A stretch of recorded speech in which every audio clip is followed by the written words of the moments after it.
நபிகள் நாயகத்தின் மீது பேரன்பு கொண்ட கலிபா இருவரும் மதீனாவில் இருந்தபோது எதிரிகள் அவர்களை வீழ்த்த எத்தனித்த போது இருவரும் மெக்காவை நோக்கி ஓடிக்கொண்டு வந்தார்கள். அப்போது எதிரிகள் துரத்தி வந்து கொண்டிருந்தார்கள். ஒரு குகையை பார்த்தார் நபிகள் நாயகம். அந்த குகைக்குள் நுழைந்தார். கலிபாவும் குகைக்குள்ளே சென்றார். குகை வாயிலில் சிலந்தி வலை பின்னி கொண்டது.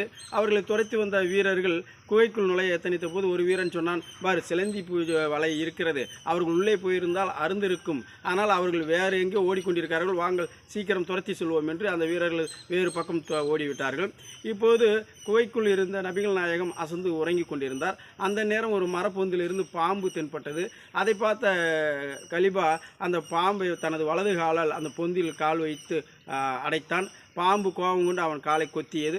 அசூசு என்று கலிபா சத்தம் போட்டார். என்ன சத்தம் என்று நபிகள் நாயகம் எழுந்து பார்த்தபோது கலிபா கால் இடையே பாம்பு சென்றது. அந்த பாம்பை அடித்து கொன்றுவிட்டு கலிபாவில் பாம்பு கடித்த இடத்தை தொட்டு தடவினார்.